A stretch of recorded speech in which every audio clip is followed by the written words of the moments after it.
everyone, welcome back to Breathe and Bake, where we focus on mindful cooking and cooking in a way that feels more relaxing, that allows you to be more present, more creative, and hopefully have a more enjoyable experience in the kitchen. Today I am very excited because we are making pasta. My mother's side of the family, my maternal side of the family, came from Italy, from Messina, Sicily, a very long time ago. My great-grandparents immigrated from there, and I grew up in a house with my Italian grandmother and grandfather living with us and loving all of the food that my grandmother made. But something that my grandmother did not make from scratch actually was pasta. So pasta was something that I had to learn when I got older to make, and I think in a way that actually freed me to be a bit more creative on the kind of pastas that I make and that I enjoy. So typically if I'm going to make pasta and not buy pasta, I am flavoring it with some other type of ingredient.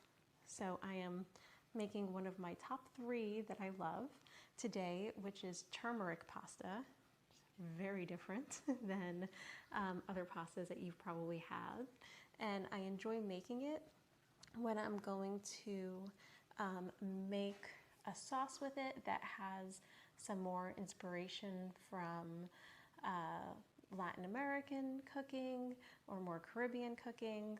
The other half of my family is from the Dominican Republic, so if I am merging both of those together, if that is what I feel like doing in the moment, then I like making this pasta because it picks up on those flavors really well.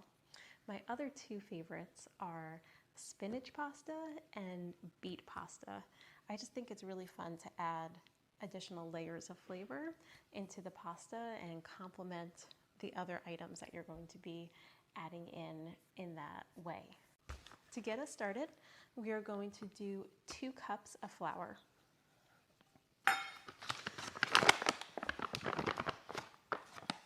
When you measure your flour, whether it is for something like this or whether you are baking, you want to make sure not to smash your flour into your cup.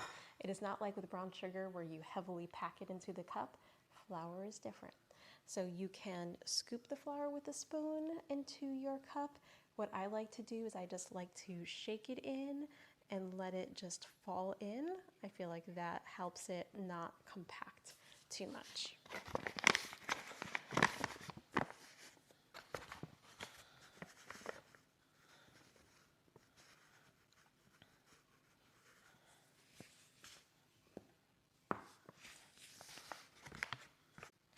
I'm using all-purpose flour because by me it is much easier to find than the double O pasta flour. If you are using the double O pasta flour, you probably need about 1/4 cup more. So for the all-purpose flour, 2 cups will probably be good. For the double O, 2 1/4 is what I would recommend.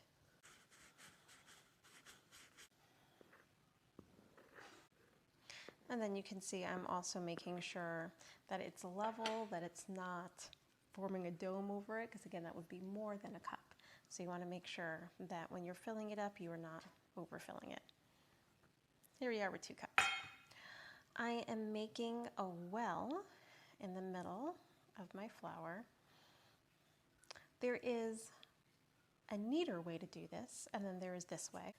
You could first combine the ingredients I'm about to add into my well into a mixer with the dough hook, mix it up, and then add your flour, and then allow your mixer to do the hard work of kneading the dough.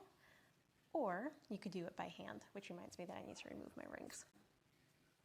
If you have the time, I would say get your hands in it and really focus on how the texture of the pasta dough changes as you are kneading it.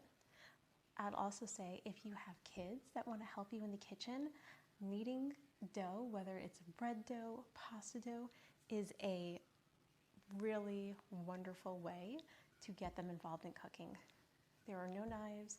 There is nothing that they could hurt themselves on. It's like playing with Play-Doh. It's wonderful.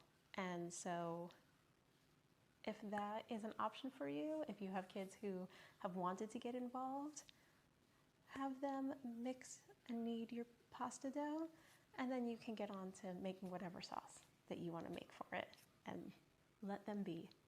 In the middle of my well, I'm going to crack 4 large eggs.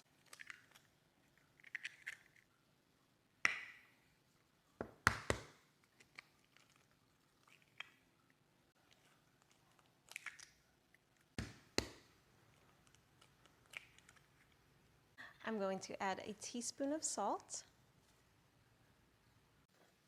And then I'm going to add 1 tablespoon of turmeric. Turmeric gives this nice earthy flavor and also this beautiful like golden color. And I'm going to add 1 tablespoon of extra virgin olive oil.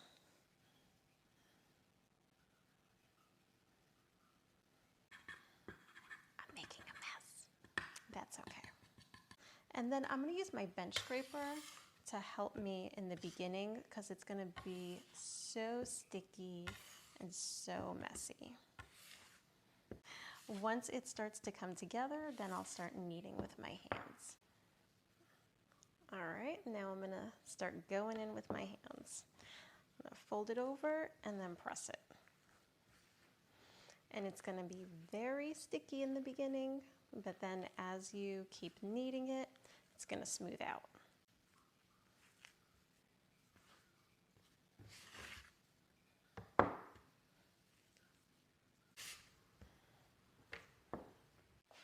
Look at the color of this dough. We are going to wrap it in plastic wrap and then let it rest for about 30 minutes at room temperature. Hi all, we are back and our pasta dough has rested.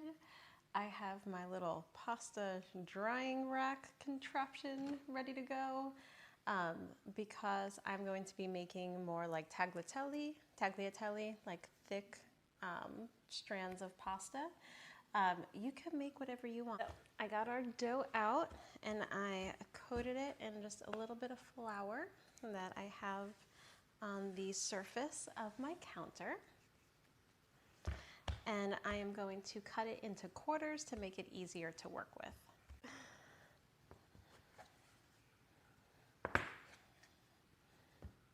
All right. I'm going to set these aside. And then I'm going to start rolling out just a quarter of the dough. I have a large pot of water that is coming to a boil back there. I am not the greatest at hand rolling dough, so I like to use my pasta attachment to help me out.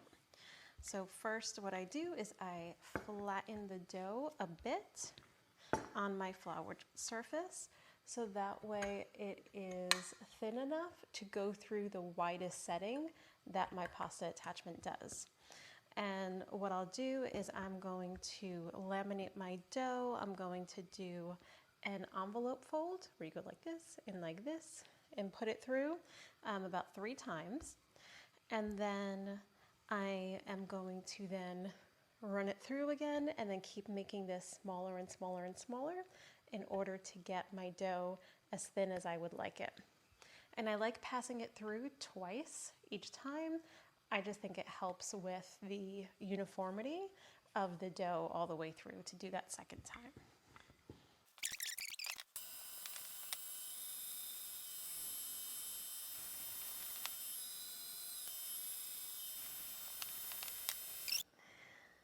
So here is my drying rack of pasta. You can see that they're not all even or equal, but that's okay. Our water is boiling, so we're going to add some salt. Salt it like the ocean. And then we're going to add our pasta. Remember, since this is fresh pasta, it'll only take maybe 3 minutes or so to cook, so make sure you keep an eye on it. Stir it occasionally so it doesn't get stuck together, and then check on it at the 3-minute mark and decide if it needs another minute or two. Here's what the pasta looks like. Cooking along, we're gonna check it in about a minute or two. And this is how I am having my pasta. I have thrown on some pepita pesto that I made in a video earlier this month, as well as some homemade ricotta that I made in another video if you'd like to see that recipe. And then I topped it off with some Parmesan cheese and a little bit of fresh basil.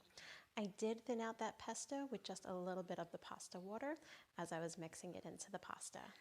I am so excited to get a taste of this. All right, I'm getting some pasta, some pesto, some of the fresh ricotta. There you go.